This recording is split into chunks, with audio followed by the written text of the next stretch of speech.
une sorte de lèse-majesté quand je pense à la régularité extraordinaire du professeur Boubacar Bari qui accompagne toujours le WARC et qui accompagne aussi ses anciens étudiants. Hilary étant très proche du professeur Boubacar Bari, aussi bien sur le plan sentimental que sur le plan de la recherche et de l'académie. Il y a aussi une dame que je voudrais saluer, et je lui ai dit pourquoi. Quand j'étais plus jeune, je me rappelais toujours les reportages faits au palais avec sa présence immuable et imperturbable, Madame Devès Senghor, qui a arpenté les couloirs du palais du temps du président poète Léopold Sédar Senghor. Et madame, vraiment, je suis très honoré de vous voir chaque fois. Je sais que vous êtes souvent fois présente au WARC avec la CACSEN, mais votre présence à chaque fois est pour moi une sorte de rayon de lumière, rayon de soleil. Voilà, donc je salue tous les autres membres du public en tirant mon chapeau pour Khalidou Kassé, qui est d'une ponctualité plus ponctuelle que la mienne. On est toujours en compétition à qui sera toujours le premier pour ne pas faire attendre l'autre. Et ça, c'est extraordinaire, Khalidou. C'est une denrée et une qualité extrêmement rare dans ce pays où nous vivons. Je voudrais aussi saluer évidemment le musée des civilisations noires pour avoir mis cette salle à notre disposition pour la présente cérémonie, mais ce n'est pas la première fois parce qu'à l'ouverture, Khalidou avait fait son exposition ici. Donc c'est une contribution aussi majeure pour la célébration de Black History Month. Je voudrais saluer chaleureusement Khalidou Kassé pour avoir voulu faire cause commune avec nous. Et alors là, la générosité et l'engagement de Khalidou, vous ne pouvez pas mesurer ça. Parce que non seulement il a donné son temps, il a donné son talent avec les œuvres, mais il a tâté sa poche à un niveau où, même si Ablaï va te voir, Khalidou, on ne pourra pas rembourser ce que tu as dû sortir. Et en sortant cet argent, il faut que je le dise, il ne pensait même pas qu'on allait avoir les moyens de le rembourser en partie. Ce qu'il m'a dit au téléphone, Ousmane, on est engagé. Comme le disent les autres, d'embédier. On n'a qu'à le faire. Ce qui importe, ce n'est pas l'argent qui sort, c'est le résultat. Donc, bravo, bravissimo à Khalidou. Merci beaucoup. Aussi à ton ami et collègue Yirne Brown, peut-être qu'il sera là, qui aussi a montré ses talents d'artiste à la séance d'ouverture. Et j'espère qu'il sera là. Je voudrais aussi remercier l'ambassade des États-Unis qui n'a pas pu être aussi présente qu'elle l'aurait voulu sur le plan de la présence physique, mais sur le plan aussi de l'accompagnement. Il faut reconnaître qu'ils nous ont accompagnés, mais pas à la hauteur de ce qu'ils voulaient faire. On les remercie et on est bien content d'avoir leur drapeau qui est là parmi les institutions impliquées. Remercier peut-être Saboudou Fodbopam, mais remercier peut-être le personnel du WARC qui est à pied d'œuvre depuis hier dans la matinée jusqu'à présent.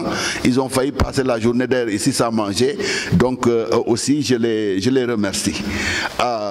Hilary, je voudrais aussi te remercier, je crois que je n'ai oublié personne, je voudrais te remercier pour ta disponibilité, parce que voilà ce qui se passe. Hilary est en séjour de recherche.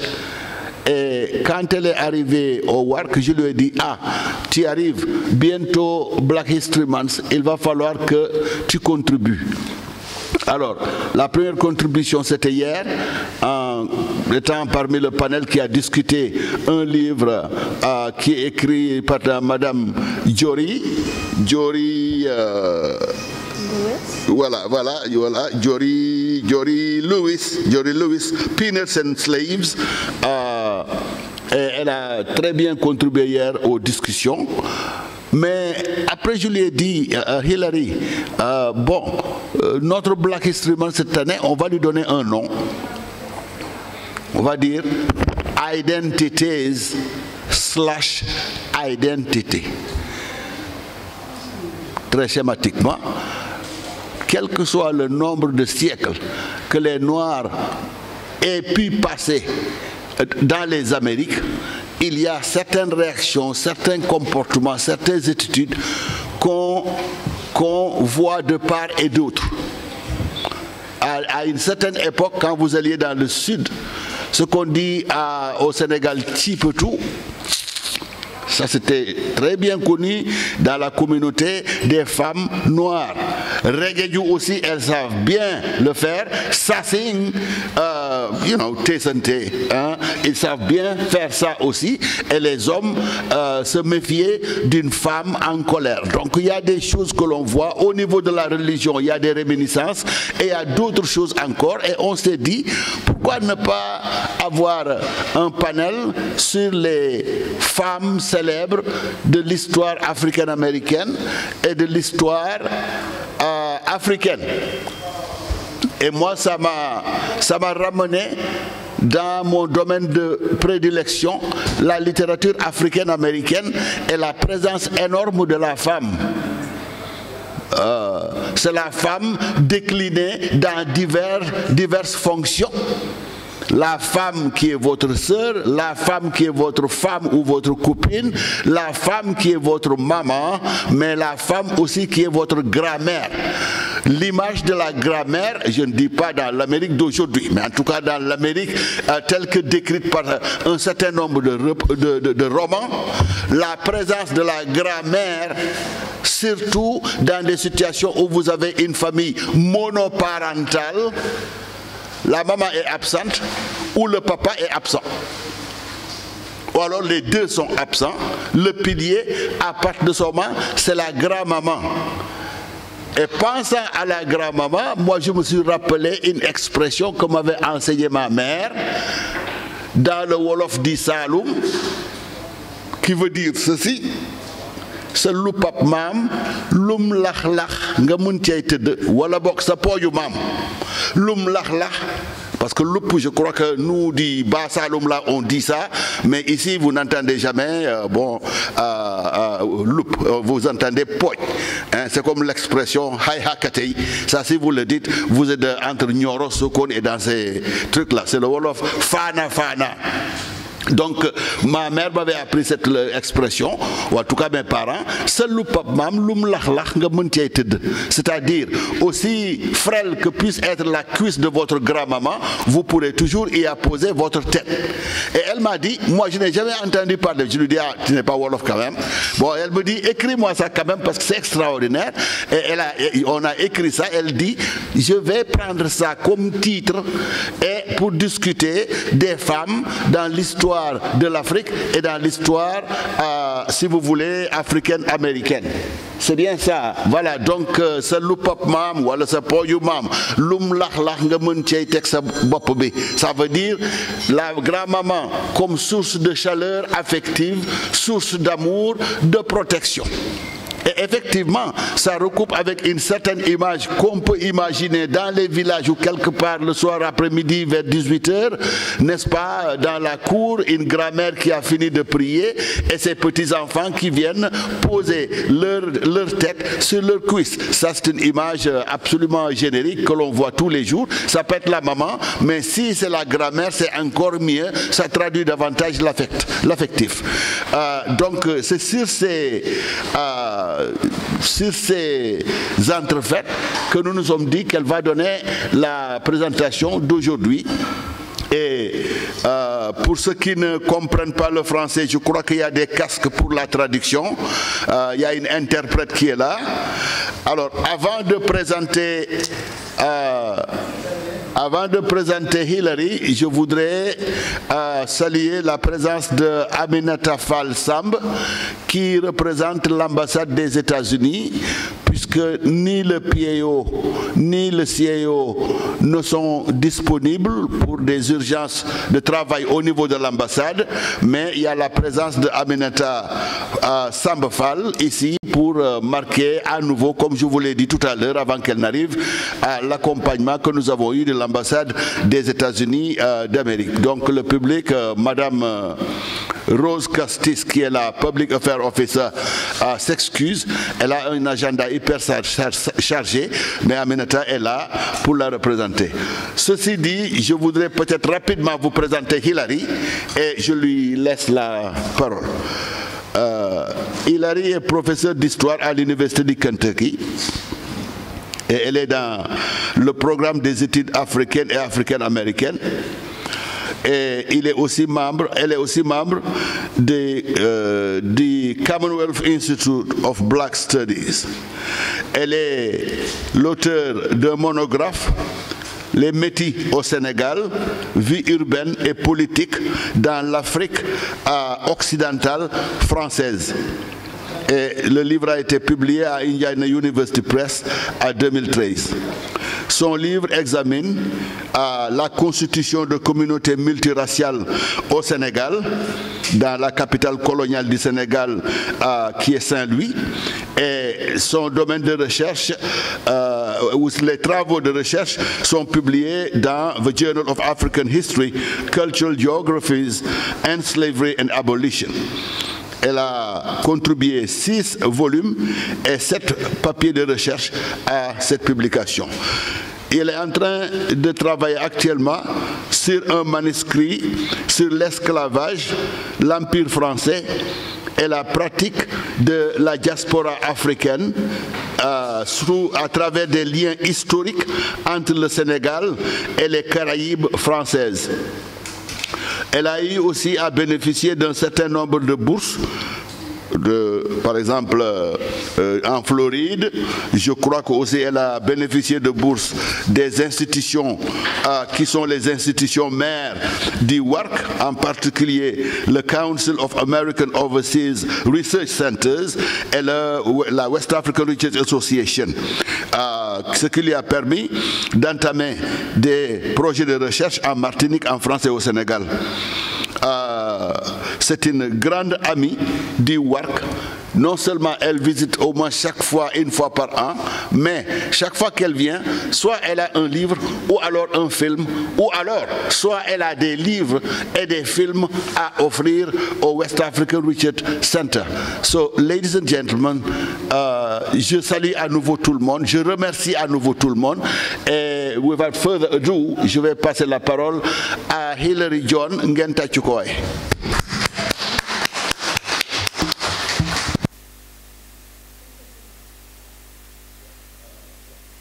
Yeah, no, it's right. Okay. Good? Okay.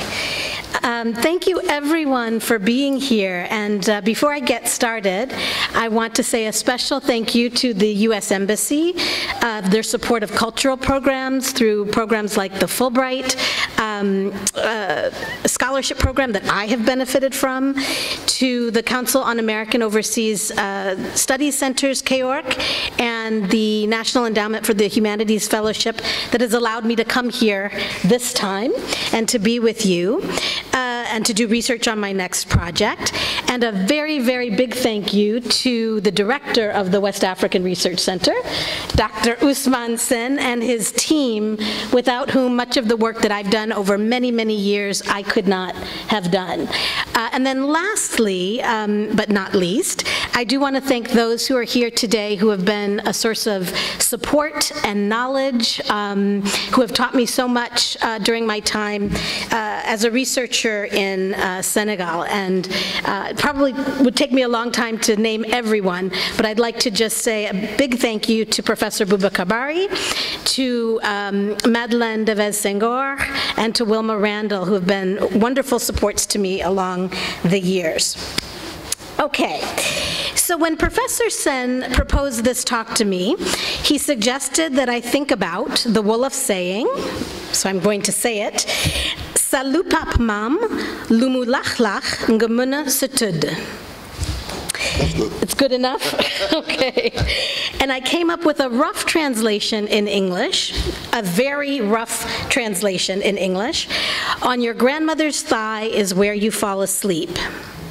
This made me think of one of the intangible truisms between African people and people of African descent in the world. That is, that one's grandmother plays a central role in the education of the next generation. My grandmother was the first person to teach me about our family history by recounting the story of her family, her mother and her grandfather. She was also the first person to teach me about Africa by recounting stories of the people that she met and the traditions that she learned about during her travels on the continent in 1971. Today, I want to propose this idea of elder women as those who have provided cultural continuity from one generation to the next, who are the anchors that root each generation in their past and show them the path forward, even in times of exclusion and oppression. This is something that African Americans and African people share. This idea struck me when I was listening to Korka Sall's presentation for the Senegalese American Studies Association on the panel about Black Hispanic identities organized by WARC for this month's programs. She made the point that women writers of the Harlem Renaissance and the Negritude era may not have been celebrated publicly as the male writers were. But these women did the practical work of building race consciousness, of building Pan-Africanism, and making the movement happen. Jessie Fawcett, the Harlem Renaissance writer, edited The Crisis. This was the magazine of the National Association for the Advancement of Colored People. She did this while writing her own novels. The Nardal sisters hosted salons in Paris for Negritude writers while writing their own essays and short stories. Today's talk pays tribute to two important African American women, Mary McLeod Bethune and Fannie Lou Hamer, and two important African women, Nokutela Dube of South Africa and Awa Keita of today's Mali. In both cases, they fought for the ability of future generations of African American and African men and women to have access to formal education and the ability to participate as citizens in the political life of their country. I will conclude with the consideration of two contemporary figures. These women are Catherine Carter Blackwell, a renowned public school educator of Detroit, Michigan, in the United States, and Annette Mbaye Derneville, Senegal's first woman journalist. You may know her as Mère B. So let's see here. Okay. These women pursued education and or political activism, not only for personal advancement, but to strengthen their communities, to contribute to the movement for political independence or civil rights, and to fight for African and African American women to be able to earn an equal living and address economic inequality, issues that affected the lives of their family and the generations after them.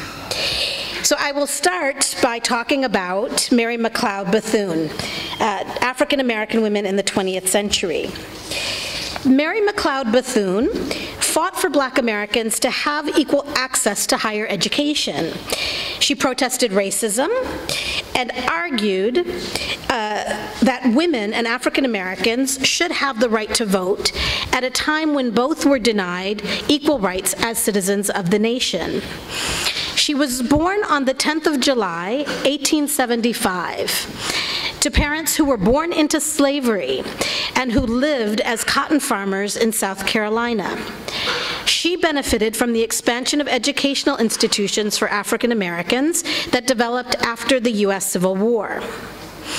Mary McLeod Bethune wanted to be a missionary. like many of her generation, but no church mission would sponsor her because of her race. As a result, she trained to be a teacher and later married Albertus Bethune, another teacher. After the dissolution of their marriage, she opened up a school called the Daytona Beach Literary and Industrial School for Girls. She did this to make a living for her son. In 1929, the school merged with an all-male school called Cookman College, becoming Bethune-Cookman College, a college that exists to this day. Bethune founded several organizations to encourage women and African Americans to vote. In 1924, she was elected president of the National Association of Colored Women's Clubs, and in 1935 was the founding president of the National Council of Negro Women. Both organizations sought to improve the lives of African American women.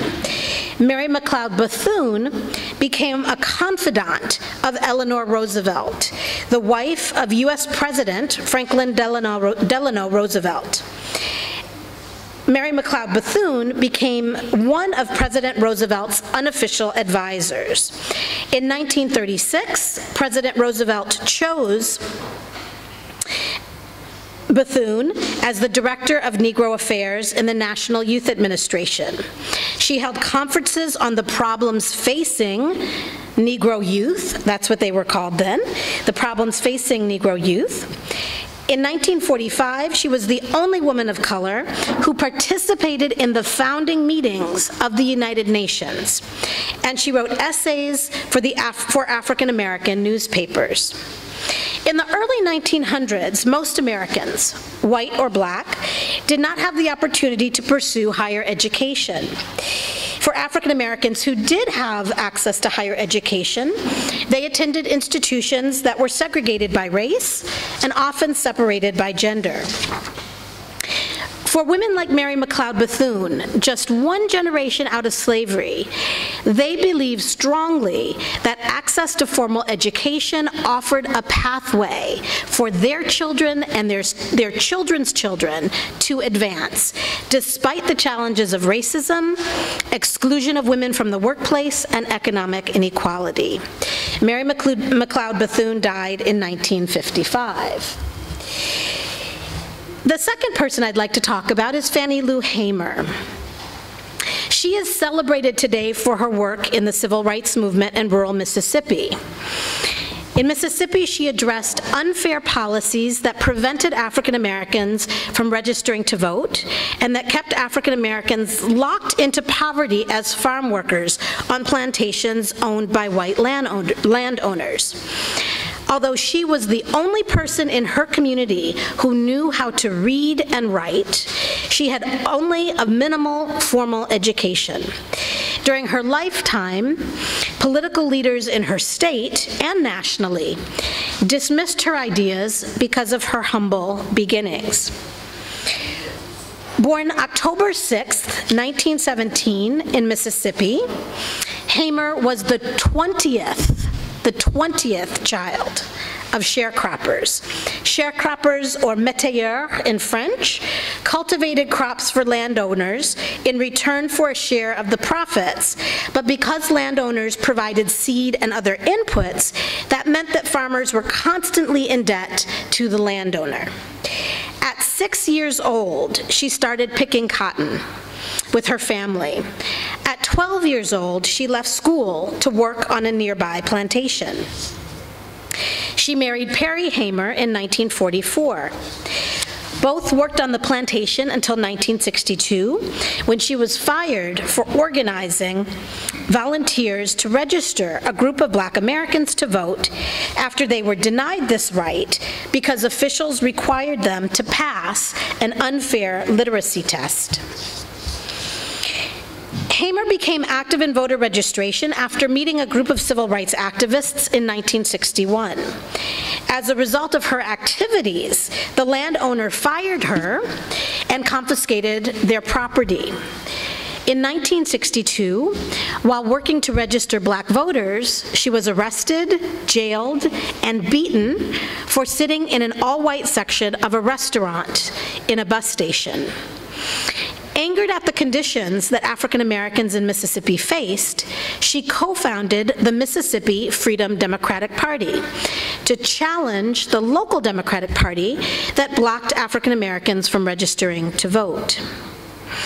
Fannie Lou Hamer gave a speech at the 1964 Democratic Convention and is most well known for a televised speech that she gave at the 1968 Democratic Convention. Then she turned towards addressing the problem of poverty. She created Freedom Farm, a collective that bought land for black people to farm collectively. They succeeded in buying 640 acres of land and a store. They taught sewing and established small stores or boutiques and created 200 units of housing for people with low income. Hamer did not make much money from her work, and she did not receive publicity. But she took practical and necessary action to deal with the economic and political problems faced by her community in the U.S. rural South, in the United States rural South. So let's turn to two cases of African women in the 20th century. The first that I will talk about is Nokutela Ndima Dube. Born in Inanda, Natal, in 1873, Nokutela Ndima grew up as a subject of British colonialism in a rural farmland designated by the British as an African reserve. We would know it today as KwaZulu-Natal. Dube came of age as the British consolidated control over Zulu lands, dispossessing Africans from their farmland, and as East Indian indentured servants arrived in Natal to provide labor for the growing sugarcane estates. Dube attended Inanda Natal Seminary, a girls' school for the first generation of converts to Christianity from her region. It was a school that was run by the American Zulu Mission. She then became a teacher. And in 1894, Nokutela Ndima married fellow Inanda teacher, John Dube. John Dube was a student at the American Zulu Mission. He had traveled to the United States and took courses at Oberlin College in Ohio prior to meeting Nokutela Ndima. In 1896, the couple was invited to tour Britain and the U.S. Mention of Nokutela Dube in U.S. newspapers referred to her as a woman of note. She also authored an essay denouncing colonialism under the guise of modernity.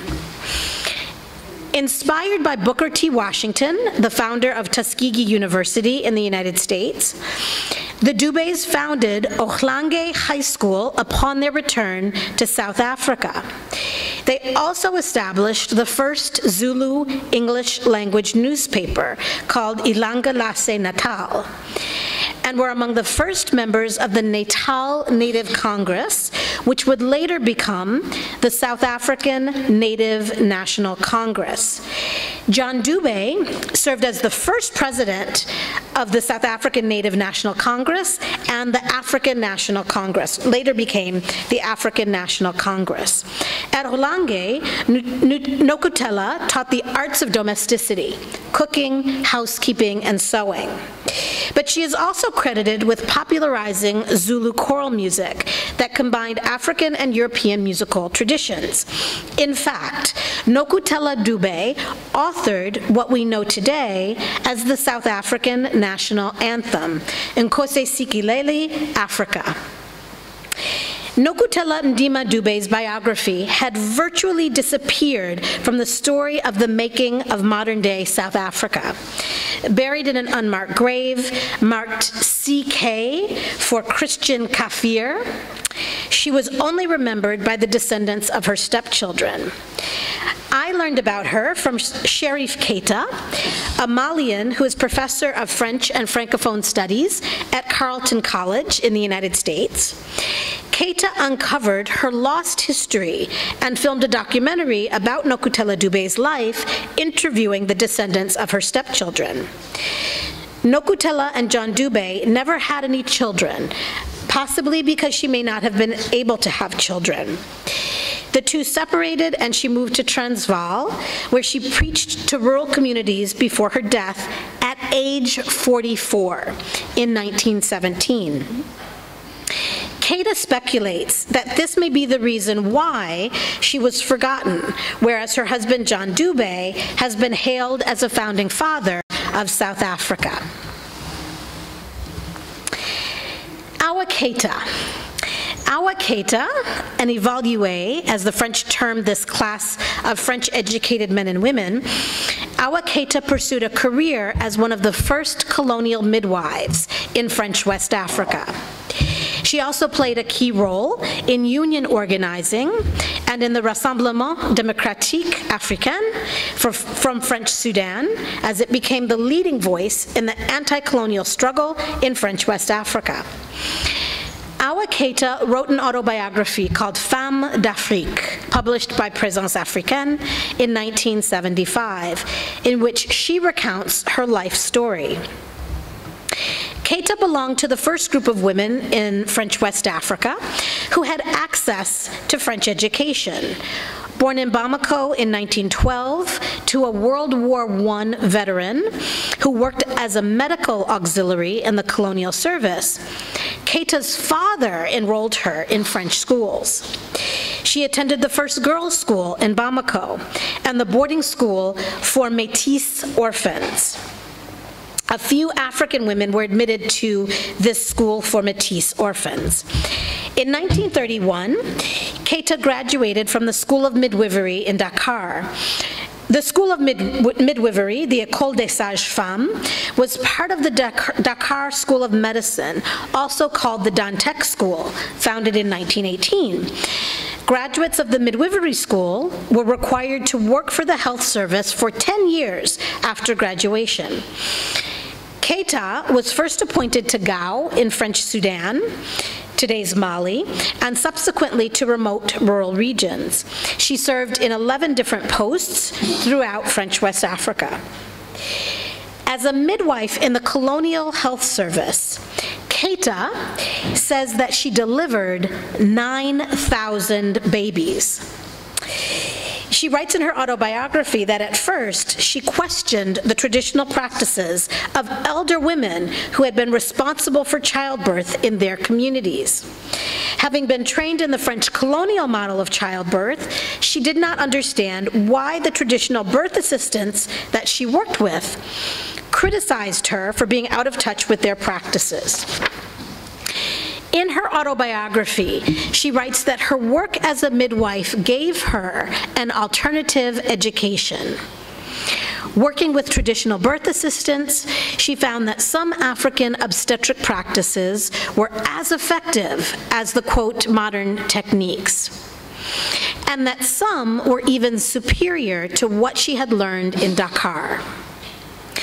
During her post in Casamance, she used the maternity ward to provide a space for women of the community to sew and to organize mutual aid groups, to save for marriages and baptisms and funeral expenses, as well as other obligations.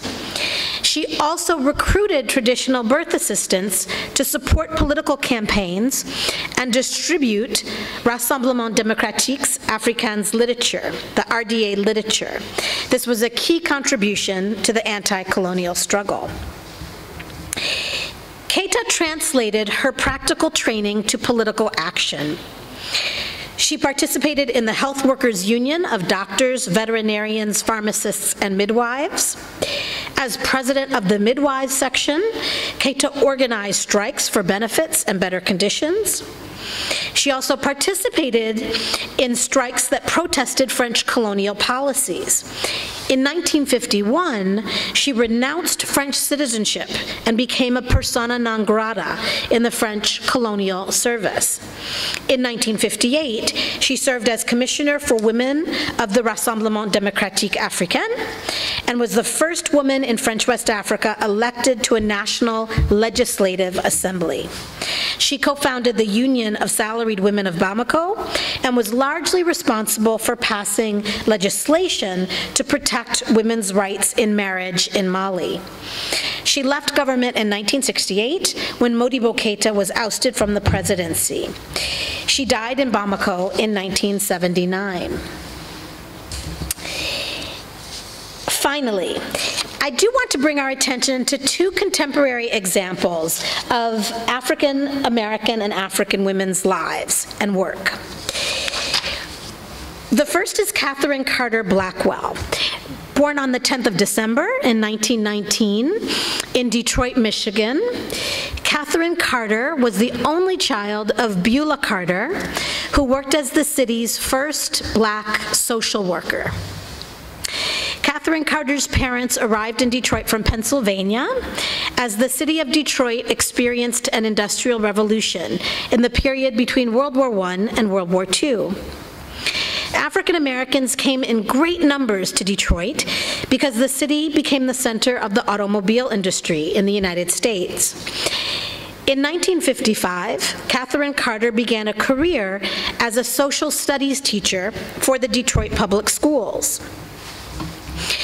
Unsatisfied with the portrayal of Africa in school books, she began to travel to the continent for her own education, beginning in 1960. She was proud to say that in her life, she took 65 trips to 41 countries in Africa, some more than once. Senegal may have been the first place that she traveled to. It certainly was not the last place that she traveled to, but it was one that she came to repeatedly. In 1991, I was here when she brought a group of Detroit school educators to Senegal. A few of them were my aunties. Most of them had never traveled outside of the United States before. She developed relationships with tour guides on Gorée and elsewhere, with hotels and with craftspeople in Sandaga Market. Her house was a museum with over 1,000 pieces of African art from across the continent. She held story hour at the school where she taught. She recited the folk tales that she learned and exhibited objects of African art for the school children in Detroit. In effect, Blackwell gave multitudes of Detroit school children an alternative education about Africa and African people from what they received or didn't receive in school books and in movies and on television. She was certainly one of the first people to teach me that Africa's history is worthy of knowing and understanding on its own terms and in relationship to the history of African Americans and people of African descent in the world. Blackwell did not have children of her own, but she adopted many, especially young African students who came to the United States in the 1970s and 80s, a time when they did not have family or others of their home country to depend on. Following her death in 2014, the Detroit Public School System named a school in her honor, the Catherine Carter Blackwell Institute of International Studies, Commerce, and Technology. The last person, but not least, that I will talk about today is Annette Mbaye Derneville, Merby. The last person that I want to draw your attention to is a living example of the determination that African women have exhibited in educating and empowering future generations. Many of you know Madame Mbaye Derneville as Merby. I feel fortunate to have come to know her through my involvement with the Henriette Bachelet Women's Museum. Senegal's first woman journalist, Mbaye Derneville, paved the way for so many other women and men who came after her in the field of journalism and communications. She also worked actively to provide positive representations of African women and to create lasting institutions that highlighted African women's issues as told through their own voices. The magazine Awa and the Women's Museum are examples of her important work. Born in Sokone to parents Marie Turpin and Hippolyte Derneville, Annette Mbaye was sent to Saint-Louis to attend the school run by the Sisters of Saint-Joseph de Cluny, a Roman Catholic order. In 1942, she began her studies at the École Normale de Rufisque, making her one of the Legoffiens, or students taught by the French founder of the school, Germaine Le Goff. Annette Mbaye Derneville went on to Lycée Jules Ferry and the École Normale in Batignolles in Paris, where she was part of the Negritude generation, of which the works of Léopold Senghor, Aimé Césaire, and Léon Damas are most recognized. In France, Derneville trained in radio production and journalism, receiving diplomas in these areas. In 1957, she returned to Senegal, where she worked as a journalist for Radio Senegal, producing radio programs. She also founded a journal dedicated to Senegalese women and Senegalese women's issues, called Les Femmes des Soleils. This publication became the magazine Awa, which ran from 1964 to 1972. Mbaye Derneville founded numerous professional associations for writers, for filmmakers and enthusiasts, and for journalists. She also founded organizations to advance the rights of women. In 1994, she founded the Henriette Bachelet Women's Museum, the first museum dedicated to women in Africa. Named after another of the Legoffiens, the Henriette Bachelet Women's Museum is an institution that narrates the story of Senegalese women across time and place, from different geographical regions and linguistic cultural groups, and across various sectors of society, from traditional activities and practices to the role of religion and women's contribution to modern work and the making of modern nationalism. In her memoir, the noted jurist Dior Falso writes that the Legoffiens were motivated by a concern for what they would leave the next generation. She says that this group took up the mantle of demonstrating, quote, respect, recognition, and influence for Africa throughout the world. Mbaye Derneville, like Catherine Carter Blackwell, saw that Africa and African women were left out of the narratives of our past and thus created institutions to rectify this problem. In doing so, they left the next generation with knowledge of African women from the perspectives of African women themselves and the tools to tackle their problems over time. This concludes my remarks for today's conversation. I will end my talk by reminding us that in the first half of the 20th century, African American women lived in a United States society that denied women and African Americans the right to equal participation in the legal and political system of the country. They endured violence and racism in a country in which racial segregation was the norm, and in which women had to make a way for their families in a time when there were few opportunities for economic advancement for themselves or for future generations. In continental Africa, women in the first half of the 20th century faced the challenges of remaking family and society following a destructive era of colonial conquest, and within the context of administrative systems that relegated African men and women to assist the colonial, to subordinate positions within the colonial economy. Colonial education trained African men and women to assist the colonial bureaucracy, but did not provide education equal to the schools in the metropole. Moreover, African women's lives and work were often rendered invisible to colonial administrators. Considering these challenges, the achievements of the women mentioned above are even more remarkable. Let's return to the idea communicated in the Wolof saying mentioned at the beginning of my talk. Women are the first educators of children. What are the mechanisms through which these stories of the past are transmitted to future generations? Do they learn about the ways in which women have advanced the nation? How can we better address the preservation of the histories and life stories of African and African American women so that contributions of women like Nokutela Dube are not erased from our collective memory? What role do institutions like museums and schools play in this process today? After all, understanding the role of African American and African women is critical to understanding the world that we all live in. The lessons that we learn from these women are essential to creating a more prosperous world for all of our children in the future. Thank you.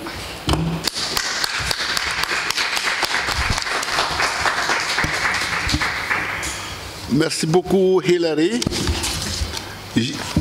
Je commence par formuler un regret. J'aurais bien voulu voir la salle remplie d'étudiants du département d'anglais et du département d'histoire pour pouvoir mieux s'imprégner de toute cette érudition que tu as pu sortir autour des grandes dames de l'histoire africaine-américaine et de l'histoire africaine. Évidemment, les dames ont joué un rôle éminemment important à tout point de vue. Et ce n'est pas pour rien que nous avons commencé Black History Month par projeter le film sur Harriet Tubman qui avait attiré beaucoup d'intérêt. On l'avait fait aussi l'année dernière. Et voilà, donc et je crois que tu as réussi à ramasser cette histoire-là en faisant sortir les éléments principaux et des choses comme libération, droit civique, éducation. C'est un triptyque qui est là et autour desquels toutes les aspirations des Africains américains tournent. Alors, vous allez jusqu'à l'émancipation. On vous dit, oui, mais vous êtes libres. Mais qui sont libres? Qui? Ceux qui sont libres, la seule chose qu'ils peuvent faire, c'est travailler la terre. Or, la terre appartient aux Blancs. Les seules terres attribuées aux Noirs, c'est les terres totalement arides, les terres gastes, wasteland, où vous ne pouvez rien produire. Donc, si officiellement on dit l'émancipation, vous êtes libre, mais vous êtes toujours sous les chaînes de la disette économique. Parce que vous retournez chez le propriétaire blanc, qui va vous utiliser, comme elle l'a dit, sharecroppers, des métayers, et on vous paye des sommes qui ne représentent pas grand-chose. En plus, l'idée c'est que aussi, alors que vous avez loué les terres du blanc, vous allez retourner aussi vers la boutique du blanc pour acheter des semences, pour acheter un peu de viande, pour acheter du riz. Et comme vous êtes analphabète, si on vous donne 1 kilo, on pourra peut-être mettre sur le carnet 2 kilos, 3 kilos et vous payez le triple. Ce qui fait que c'est-à-dire que vous allez travailler tout le temps et en permanence from can't see to can't see. Vous ne pouvez pas ne pas vous arrêter de travailler parce que vous êtes endetté auprès du blanc qui vous retient pratiquement sous un certain esclavage économique. D'où la nécessité de migrer vers le nord, le Underground Railroad de Tubman. Et là, vous êtes janitor, c'est-à-dire vous êtes portier, vous êtes cuisinier, vous faites les petits travaux là, dans les grandes villes du sud, mais là au moins vous avez un minimum pour pouvoir vivre. Et toute la littérature africaine-américaine tourne autour de ça, et je vous recommanderais particulièrement un dramaturge qui s'appelle Auguste Wilson, Auguste sans E. Alors, lui, il s'était donné comme mission que tous les 10 ans, il allait créer une pièce de théâtre qui mesure l'évolution, l'avancement de la communauté noire. Et et il est de Pittsburgh. Bon, ça veut tout dire parce que Pittsburgh, Chicago et Détroit ont été les grandes villes qui ont attiré ces Noirs qui venaient du sud pour s'installer dans le nord. Pittsburgh, vous savez pourquoi, c'était l'industrialisation par excellence. Detroit, c'est les véhicules, et Chicago. Voilà, donc August Wilson. Mais je recommanderais aussi une autre dame qui a traversé la période de l'esclavage pratiquement jusque dans les années des droits civiques dans les années 60. Et ce personnage-là est créé par un romancier de la Louisiane qui s'appelle Ernest Gaines, et en anglais c'est The Autobiography of Miss Jane Pittman, l'autobiographie de Mademoiselle Jeanne Pittman. D'ailleurs, ça a été tourné en film, mais véritablement, vous avez cette dame-là d'une personnalité extraordinaire qui traverse toute l'histoire africaine-américaine. Au moment où elle mourait, elle avait plus de 100 ans. Donc, depuis le sud où elle était petite esclave jusqu'au moment où vous avez eu le mouvement de Martin Luther King, elle a vécu un peu de la période où les Africains américains avaient quand même droit aux droits civiques, même si ce n'était pas généralisé. Donc, libération de l'esclavage, droits civiques, mais les droits civiques, il faut passer absolument par l'éducation. C'est pour ça que les éducatrices sont si nombreuses ici. Et effectivement, pour pouvoir voter, très souvent il y avait un test auquel on vous soumettait pour voir si vous pouvez écrire A ou B. Hein? Donc vraiment, on a là un survol très complet de cette histoire-là.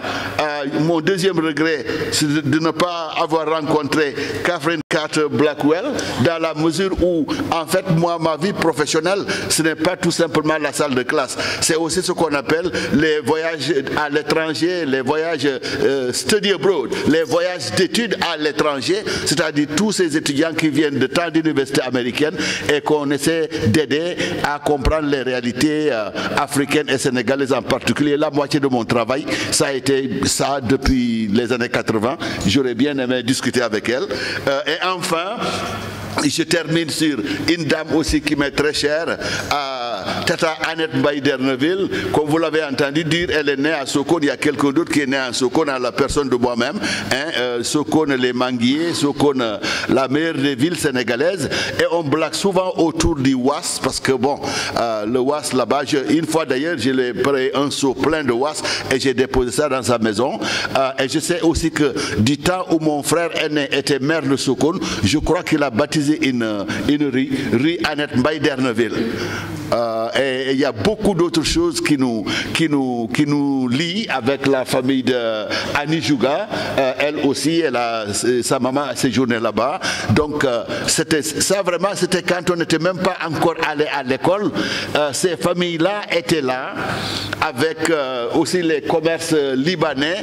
Bon, ça donnait une dimension un peu cosmopolite à Sokone, surtout avec les Nawetan, c'est-à-dire ceux qui venaient du Mali en particulier, et qui travaillaient dans les champs et à la fin voulaient payer, ils retournent. Plus aussi d'autres commerçants. Vraiment, c'est très cosmopolite. Et c'est pour ça que d'ailleurs mon sérère est très lessivé. Quand je dis aux gens que mon sérère n'est pas bon, ils sont scandalisés. Mais c'est très simple. Mon père n'a jamais voulu nous enfermer dans un ghetto ethnique. Parce que lui, il ne voulait jamais qu'on clôture la maison. Parce qu'à midi ou 13h, dès qu'on commence à manger, ceux qui passent dans la rue, il les appelle tous. Hey, il dit viens manger. Tu manges, après il te donne un couteau, surtout au mois de mai, il te donne un couteau et il te dit voilà, les mangues sont là-bas, là, va manger des mangues.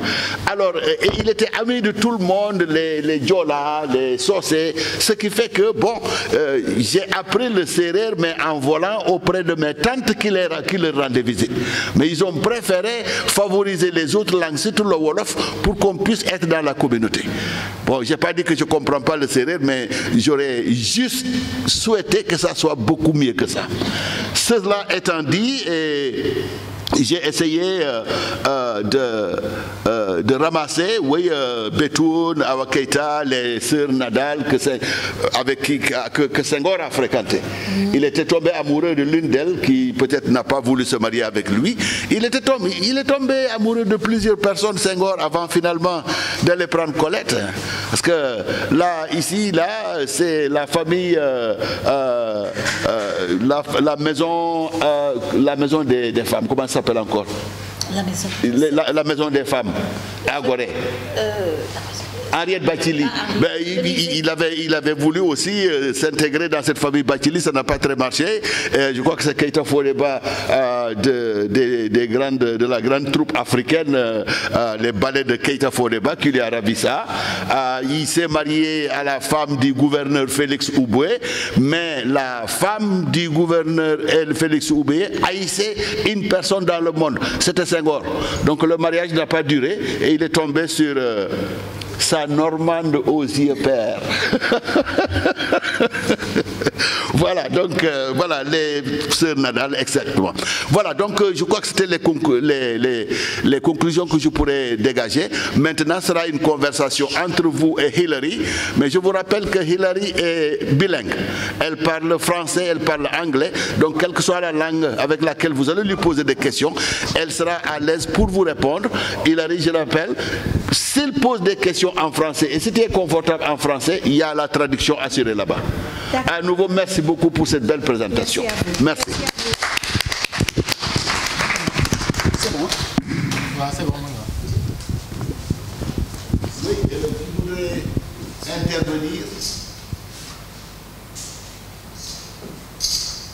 Boubacar Bari, peut-être, on va faire, même s'il ne demande pas, on va nous faire l'honneur de passer la parole au professeur Bari. Ça nous honore.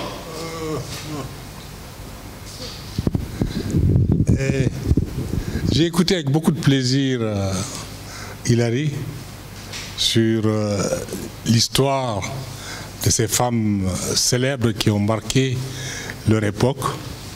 Et durant toute la conférence, j'ai pensé à la grand-mère de mon père. Parce que moi, j'ai eu la chance de connaître la grand-mère de mon père, qui était jeune fille au moment de la conquête du Fouta-Djallon en 1896. Elle a même fait le parcours Mamou Conakry pour accompagner les prisonniers de guerre à pied. Et j'ai vraiment pensé à elle, parce qu'elle est décédée en 1974, pendant mon absence, mais je dois dire que si j'ai persisté dans ma vocation d'historien, c'est grâce à elle, grâce à mes conversations avec elle, où elle me racontait l'histoire de la famille, et vraiment j'ai une grande pensée pour elle à ce moment.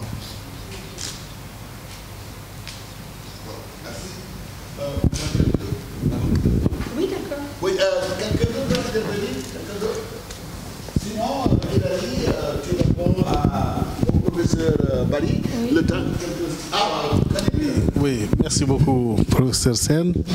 Donc, je salue toute l'assistance. Merci beaucoup, donc Hilary, pour véritablement la brillante présentation des différentes personnalités dont vous venez de parler. Moi, je voulais poser une question, à savoir, qui sont aujourd'hui les dépositaires? Est-ce qu'aujourd'hui des femmes contemporaines ont hérité de ces vraiment braves femmes qui ont eu à marquer l'histoire donc afro-américaine, soit en Afrique ou en tout cas aux États-Unis? Ce que je voulais savoir aujourd'hui, quelles sont les femmes qui ont hérité un peu de qui ont eu cet héritage-là? Merci beaucoup. Et alors que les noms des femmes défilaient, je pensais à Khalidou Kassé et je me disais, tiens, si jamais quelque part Khalidou à minuit ou 1h du matin, il a soudainement une sorte d'épiphanie de vision et il voit les têtes de toutes ces femmes-là flotter dans sa tête et il se dit, tiens, je me retire un peu à Gorée pour réfléchir, mais je vais faire une grande fresque où il y aurait toutes ces têtes-là. Khalidou, si jamais tu fais ça, bon, moitié-moitié. Il avait déjà l'idée. Je me disais que si je lui ai donné l'idée, donc quand il va vendre le tableau, ce sera moitié-moitié. Mais comme il avait déjà l'idée, c'est une très bonne chose. Quelqu'un d'autre veut-il intervenir? Hein? Oui, mais sinon tu réponds à Khalidou et à Boubacar. Ah oui, il y a quelqu'un là. Alors, merci, Professor Sen. Thank you, Mrs. Hilary Jones. So I am really touched. My name is Kume. I am a writer. I have just published my first book entitled An Eternal Optimist. So when I see this kind of image like Merbi, I automatically think of my grandmother. So my question is, are women always given the place that they deserve in the society we live? Thank you. I mean, are women always given the place they deserve in a society we live?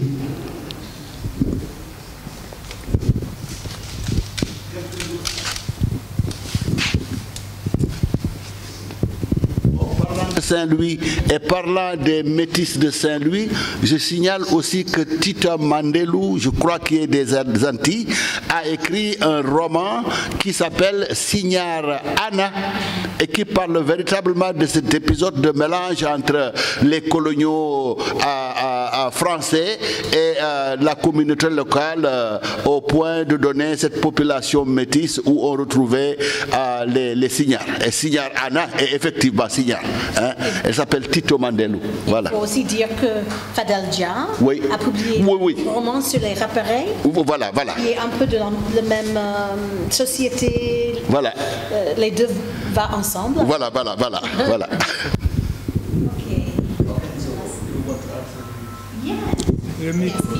Micro, okay. In French or English? You have the translator. The translator, okay. Thank you for all of those questions, and I'll start with the last one. Monsieur, le romaniste. Thank you for your question, and the short answer is no. Women are not recognized or given the recognition that they deserve in the societies that they live, at least in our modern times. And that was certainly true for the women that I am referring to here. Some of them were very well known. Although I will say, as well known as Mary McLeod Bethune was to African Americans, she was not known among people in the United States. They're only now discovering her. The same with Fannie Lou Hamer. So the short answer is, no, I don't think we give women the recognition that they deserve or that is appropriate for us to be able to benefit from their knowledge, their wisdom, and their experience. Interestingly enough, I'm thinking about linking this. No, I'm going to come back to that point, but the idea is no, women are not given the recognition they deserve, but what I wanted to do with this talk is show that these are women who did the work anyway. And during a time period, especially in la période des organismes et associations, where men led the way, right? Men were the people who were in the front, and that was what was expected. Many, many women did the work of bringing it all together, right? And certainly in the civil rights movement, the people that we hear giving the speeches are men, but the women who were doing much of the organizing work behind them were women. So one of the things I was thinking about with this talk is that Wolof phrase, your mother's thigh is so soft, it's where you can fall asleep, conveys how safe we all feel with our mothers, with our grandmothers. But yet we need to go beyond that, right? We need to be able to say that they are important as mothers, as grandmothers, as sisters, as wives, but they're also important as workers in our world. Right, doing the work of the world.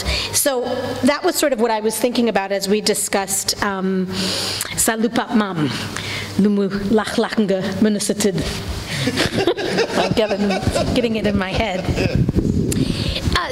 To come back to Professor Bari's observation about his,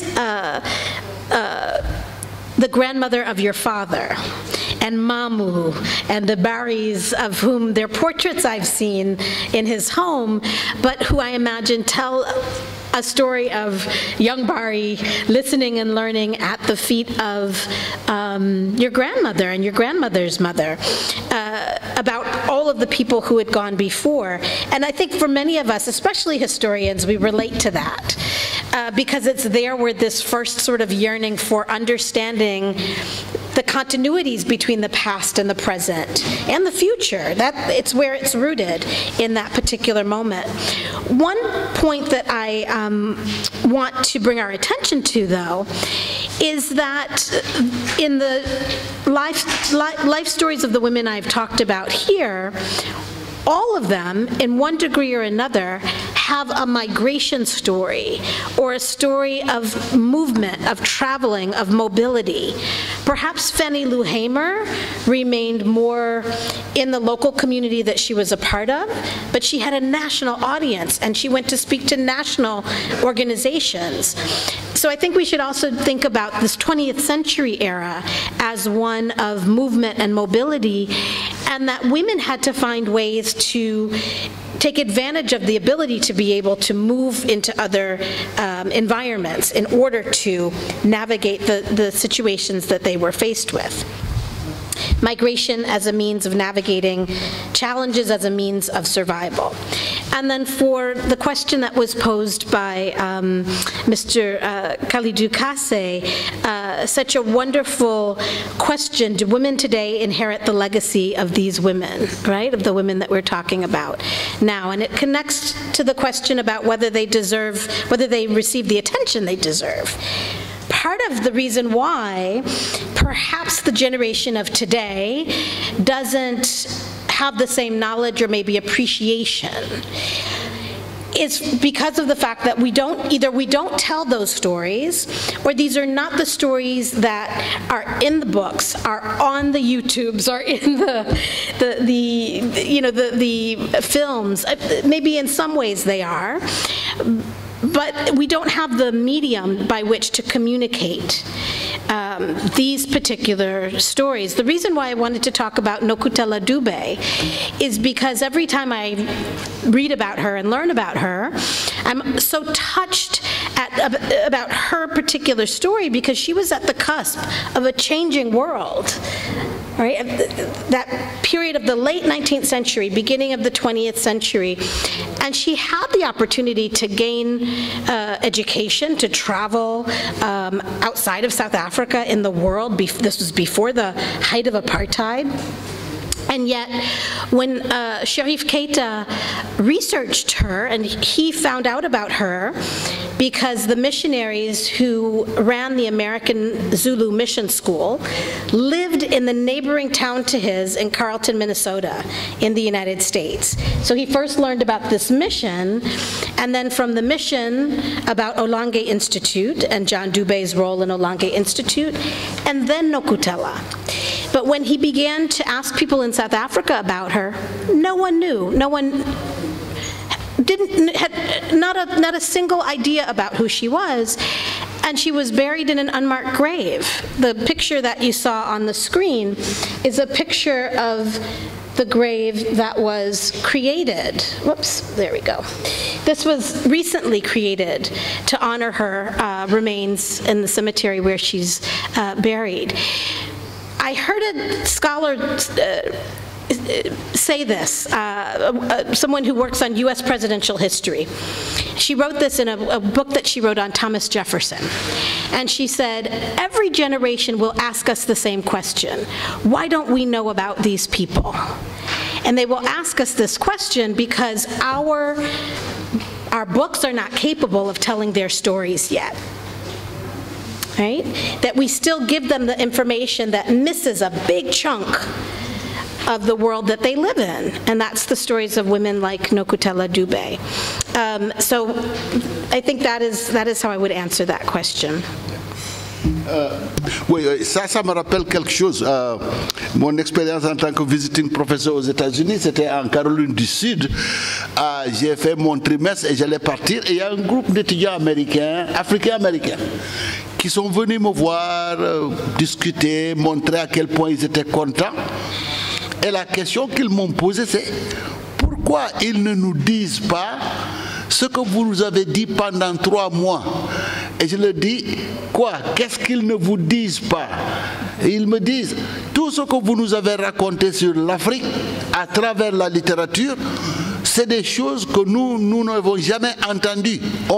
C'est comme si on voulait nous cacher ça. Why don't they tell us? Donc, elle a un peu raison. Dans la vie, vous voyez que bon, il y a beaucoup de choses qui sont tues.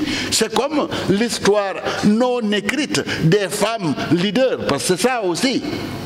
Et la question est d'autant plus appropriée que nous-mêmes, si nous voyons notre histoire politique, depuis les années d'indépendance jusqu'à présent, les femmes sont à peine devant. La preuve, c'est dans les grands partis politiques, vous avez la présidente du mouvement des femmes. Mais les mouvements des femmes, la chose la plus visible, la plus évidente et la plus folklorique, c'est le moment où le leader vient, on leur achète le même tissu. Nirolé, et puis on a des batteries de tam-tam de côté et ça tape fort dans les mains, c'est l'animation quoi. Et jusqu'à présent, c'est un peu ça, l'animation. Il y a progressivement de petits changements, mais si vous voyez la liste des femmes qui sur le plan politique ont pu émerger, vous les comptez sur le bout des doigts. Caroline Faye, Madame Khan, Maïmouna Khan, et en y pensant, je pense aussi à la grande dame guinéenne qui, du temps de Sékou Touré, a représenté pendant longtemps la Guinée aux Nations Unies, je crois, Jeannette Cissé ou quelque chose comme ça. Voilà, c'est des individualités que vous remarquez. Mais on dit, derrière chaque grand homme, il y a une femme. Non. À côté de chaque grand homme, il y a une grande femme. Je crois que c'est ce qu'on devrait dire. Parce que ce rôle joué derrière est essentiel pour que les choses marchent. Si ça ne marche pas, eh bien, dis donc, ça ne fonctionne pas du tout. Et tout le monde le sait. Ceux qui ont géré la politique du Sénégal s'appuyaient essentiellement sur les femmes, surtout ici à Dakar. Vous vous rappelez, le docteur Samba Gueye, maire de Dakar, c'était l'ami des femmes et il était chouchouté par tout le monde et il est resté longtemps en tant que maire de Dakar. Donc je crois que tu as raison, l'histoire n'est pas suffisamment racontée parce que Farrakhan, ok, mais Farrakhan tout seul il n'aurait pas pu faire grand chose. MLK, Martin Luther King, Nelson, Mahatma Gandhi, tous ces gens-là, on ne peut pas faire abstraction du rôle important que les femmes ont joué à côté d'eux, ou peut-être même joué mieux qu'eux. Et ça, cette histoire n'est pas écrite du tout. Voilà, donc est-ce qu'il y a d'autres questions? Oui, Madame Dia, la journaliste, Aïda Dia. Là, voilà, là-bas. Il y a un micro pour Aïda, là.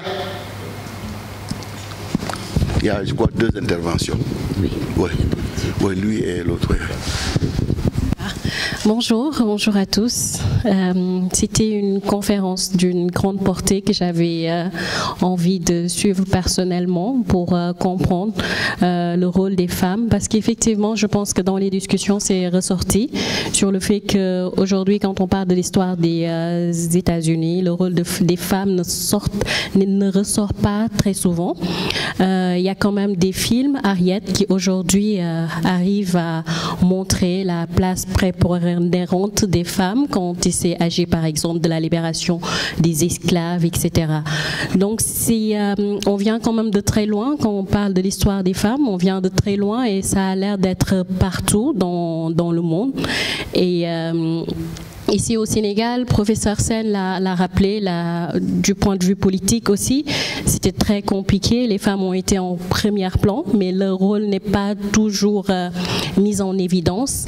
Et c'est heureux aujourd'hui que des expositions ou alors même des conférences puissent rappeler cette phase assez importante. On est à 1 mois de la célébration de la journée de la femme, du mois de la femme en général. Donc c'est un événement qui arrive à point nommé. J'étais journaliste à la RTS spécialisée justement sur ces questions de femmes, de genders. Et aujourd'hui, je travaille un peu à l'IFON, à l'Institut fondamental d'Afrique noire de l'UCAD, où avec Khalidou Kassé, on porte justement un projet qui s'appelle Une œuvre pour la recherche. Et justement, dans le domaine de la recherche, on voit que c'est un domaine encore chasse gardée des hommes, on va dire, parce qu'il y a quelques 6 femmes qui sont chercheurs, etc. Comment faire pour faire avancer ces questions-là et que les femmes puissent upgrader et arriver justement à des niveaux importants de décision, parce que c'est quand même, la recherche est quand même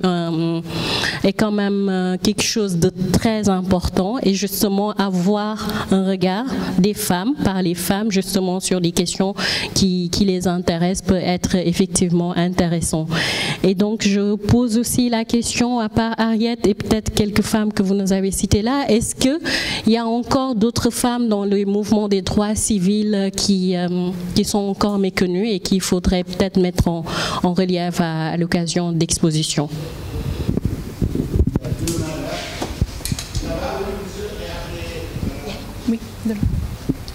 Merci. I'm going to speak in English.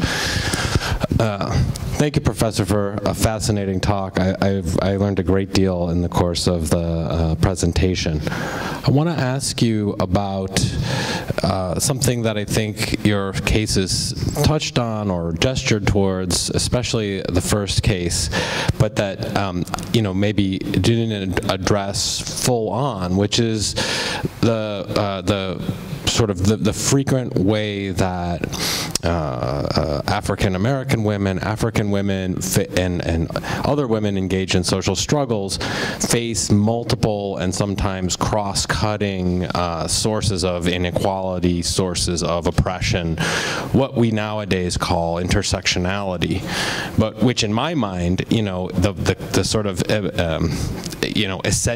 quintessential example of this was the movement for both women's right to vote and African Americans' right to vote in the US around the same time, and this very painful question about which came first. Do we fight first for women's right to vote, or do we fight first for African American men's right to vote? And that was a very difficult and painful trade-off for activists, and I think your first case sounds like maybe touched on or grew out of that struggle or that particular sort of painful question. My question for you is, how does that sort of intersectionality, the tensions and the promises and the trade-offs inherent in it, play out similarly or differently across these North American and African cases? How do we think about intersectionality in an African context in both the cases you mentioned and perhaps in other cases as well? Thanks.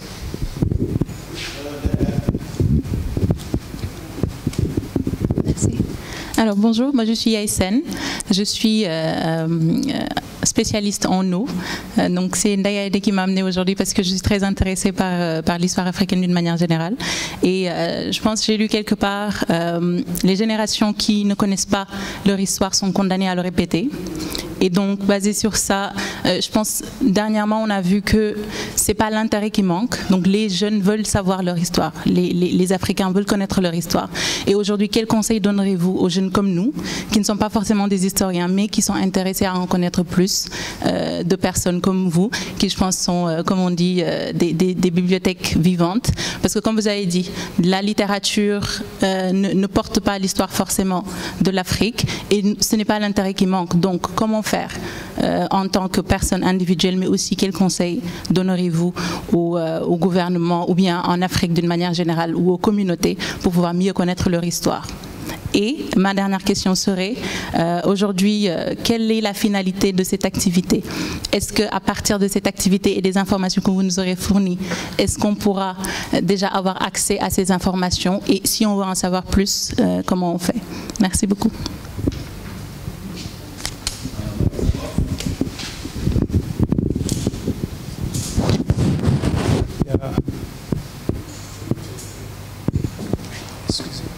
Merci.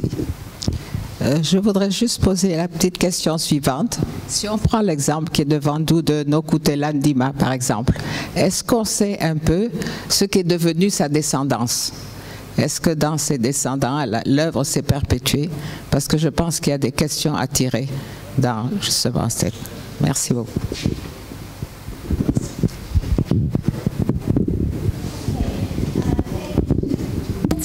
Thank you. Okay, so first, thank you to the journalists in the audience, and to the first question. If I didn't understand the full question, you can repeat it, but this is what I understood you to ask. Okay. Pour ceux qui viennent d'arriver, si vous ne fonctionnez pas en anglais, il y a des écouteurs et il y a une interprète là. Voilà. Okay. Okay. What I understood of your question is, let's see, how do other women in the, well, I think you asked, maybe you might have to repeat your question for me one more time if you can do it.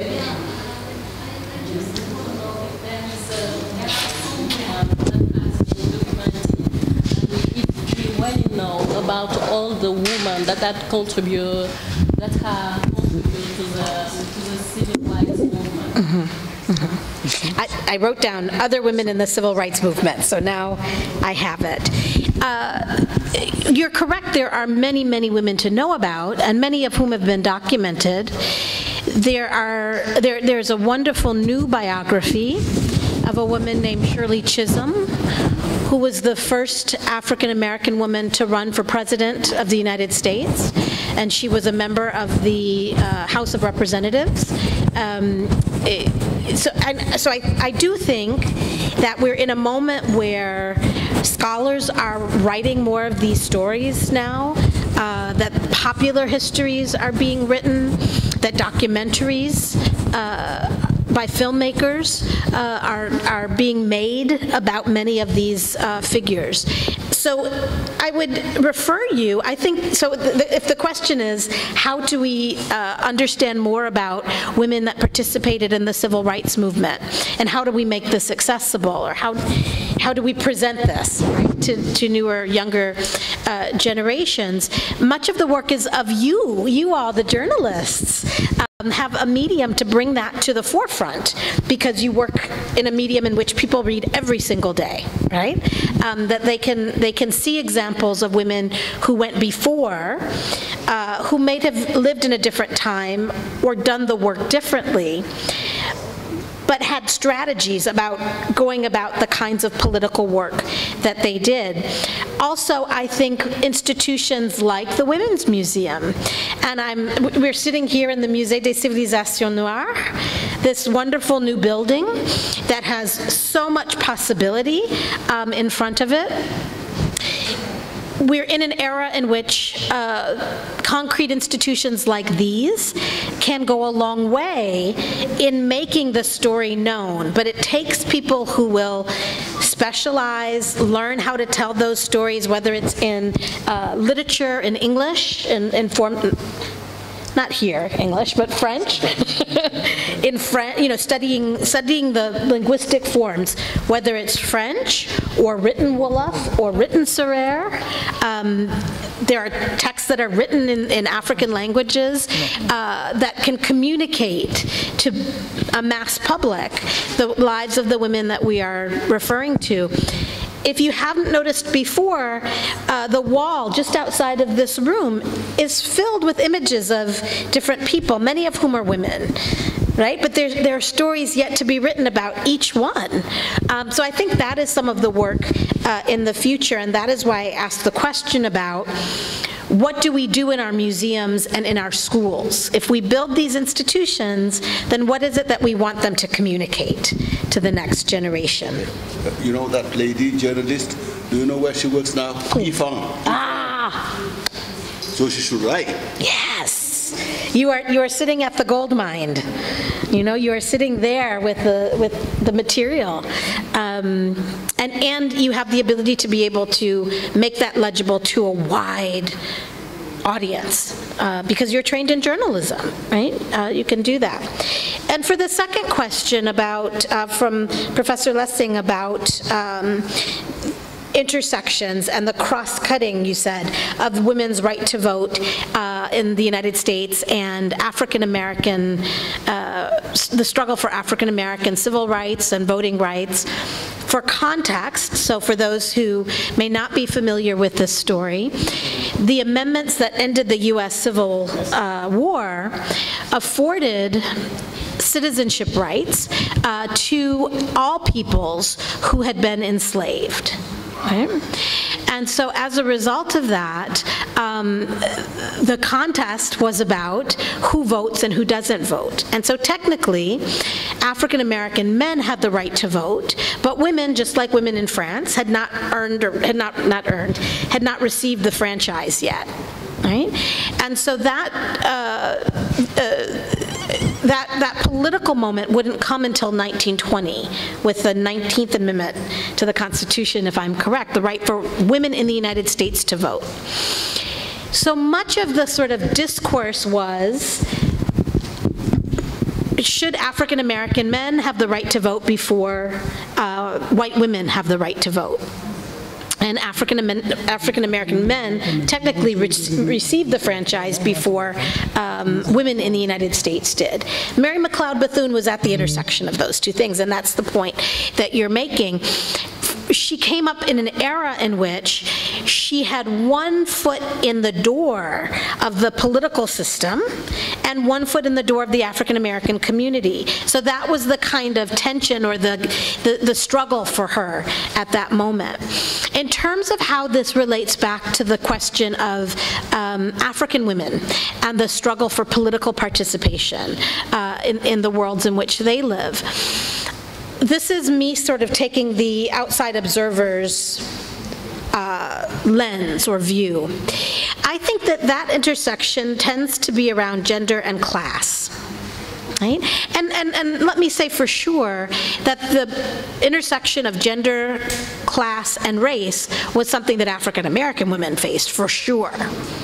Right? But at least in contemporary African context, the kinds of ways in which some women have had access to the paths that we've outlined here weren't afforded to many, many, many other women, right? And that could be rural women, it could also be women in cities, but that sort of intersection, right? What do we prioritize? The right of people whose voices haven't been heard in the political system, who are coming from working class backgrounds, coming from rural areas, coming from cities, but have been on the margins of those cities, right? Versus the rights of those who have been part of the kinds of educational systems that have brought them into the national sphere. Those are perhaps debates that are happening, and I think others are better equipped to talk about it than me, but if I had to sort of think about it in terms of comparisons between African American women's struggles and African women's struggles, I think that's one of the ways in which we see this debate taking shape. And then for the question about for youth who want to know about their history, where can they turn? How can they learn more about these individuals? I'm going to, now that I know that you work at IFAN, I'll throw it back to you. Okay, all right. Well, I will give it back to the two of you. In terms of knowing more, I recommend you to the Henriette Bachelet Women's Museum. And I just think there needs to be So it is in a wonderful location in the Place de Souvenir. There are so many comités scientifiques. Madame Senghor is part of the comité consultatif. Madame Randall here in the front is part of the comité consultatif. But it takes many people and many ideas, and it takes support of these institutions. And that's perhaps one of the challenges, right? How do we organize and motivate and animate these spaces so that a greater public will have access to them and be able to enjoy them and learn from them? The key thing is to learn from them. Can I add one piece because the question from Madame Senghor, and one that was woven through my talk, but I didn't go head on with it because I wasn't sure exactly how much I wanted to say about it. But I think you hit on something really important. Something that Sheriff Keita was talking about when he referred to Nokutela Dube not having children of her own. All of the women, let me see if I have this correct, not all of the women. Mary McLeod Bethune had one son, but she was divorced. She was a woman who divorced early on. Fannie Lou Hamer was forced to have an operation that sterilized her. And this was something that was done in rural U.S. South in her time period to control population. White doctors thought this was a way to control population, and landowners wanted women to work on the farms and not take care of children. So she had an operation that she didn't know about, that rendered her impossible to have children. But she and her husband adopted children after that.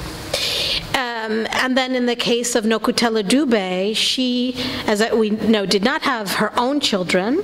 John Dube married again. They divorced because she could not have children. He married again and had other children. And then in the case of Awa Fall,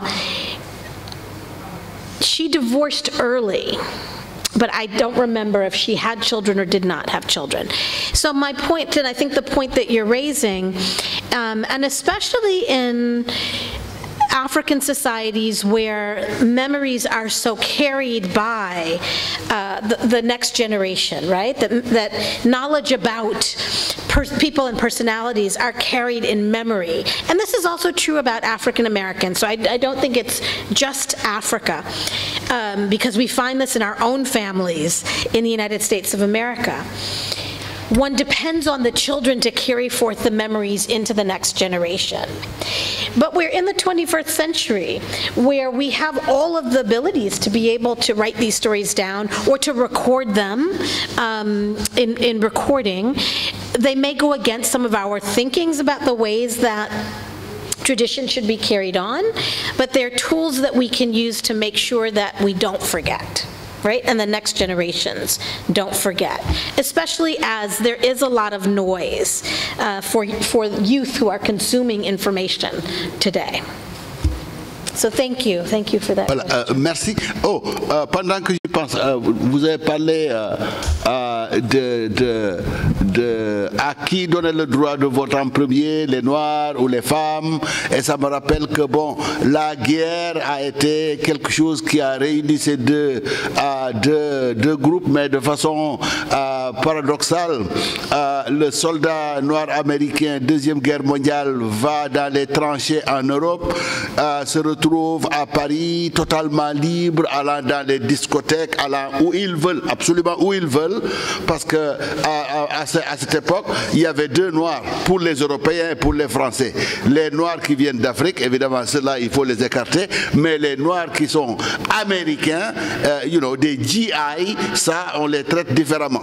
C'est pour ça, d'ailleurs, que vous avez un livre qui a été écrit par Michel Fabre, professeur à la Sorbonne, qui a été mon professeur. C'est là où j'ai rencontré James Baldwin pour la première fois, la rive noire de la scène, c'est-à-dire tous ces artistes, tous ces écrivains, tous ces créateurs africains, américains qui venaient à Paris pour pouvoir avoir la liberté de pouvoir créer.